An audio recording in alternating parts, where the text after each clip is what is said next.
So anyway, Henry V. So while he is often thought of as an English institution and hero, in actual fact he's a bit of a knob. Somehow, age 16, at the Battle of Shrewsbury, managed just to get himself shot in the face with an arrow. Now, anybody else would have died either on the spot or the wound would have festered and he would have died.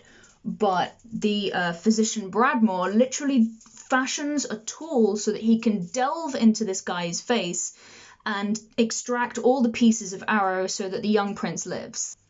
This brush is a piece of shit.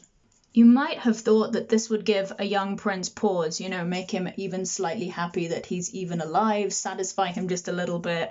Wow, no. This is the guy who got insulted about tennis balls. The young Dauphin of France is supposed to have basically answered Henry going, look, I kind of deserve all these titles and stuff from your part of the world, by sending him a box of treasures saying, well, this is what you're worth and you can have a play with these treasures for a while. And it's a box of tennis balls. So Henry, being the red-blooded Englishman that he was, gets a little bit peeved. He basically raises an army and buggers off to France to lay siege because of, I don't know, broken pride and stuff like that. The usual English toxic masculinity nonsense. He has, in contrast to the French side, ridiculously few men on his side at the Battle of Agincourt. Yeah, it's that one. It's this Henry.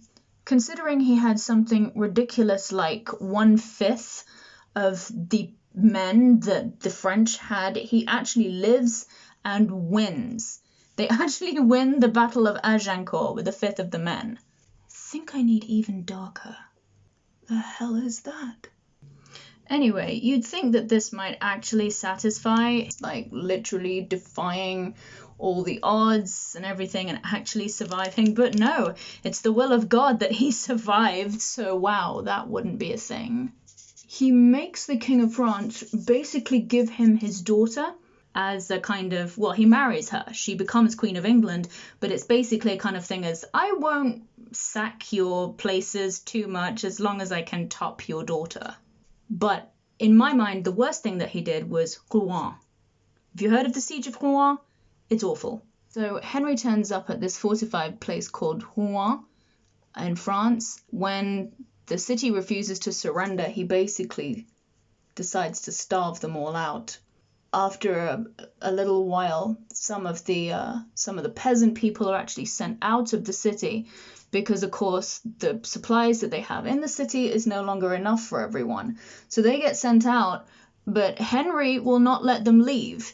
So they basically stay between the city and the army, dying slowly of starvation in front of the English soldiers, who are even reported to have been devastated that they could do nothing. They were just watching these people die. Dies aged about 35 or something like that, of something equally as mundane as, I don't know, dysentery or something like that, something fitting for such a twonk. Often nobody talks about his scar, but if you see pictures of him, he's actually turned like this, so that you can't see the scar that was right across the right side of the face, because the physician had to properly open up the wound to get inside and get the arrow out, which I suppose gives you some pause for thought about the bastardy that he suffered then, maybe made him become a bastard later on.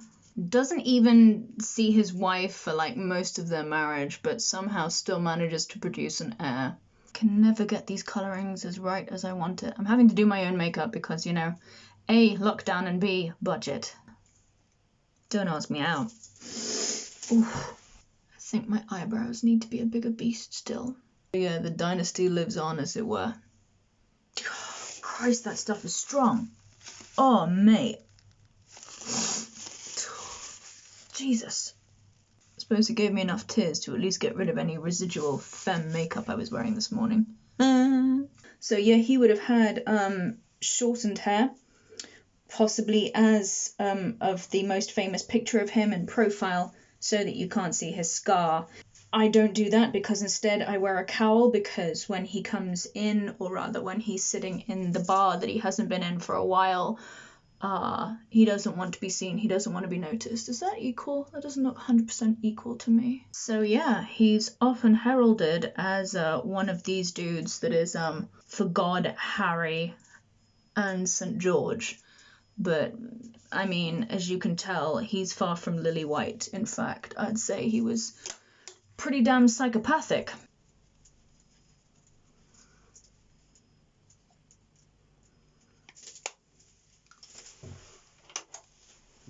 How does that look? I'm looking in this light. Oh, that's not bad.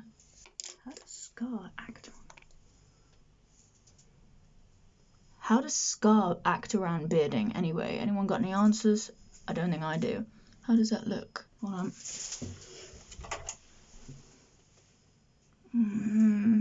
I think I've got a chance to get better before we actually go for show day, but it's a start. It's a start. So there you have it. For God, Twonk, and St. George, Hal or Henry V, sitting on the next table from you.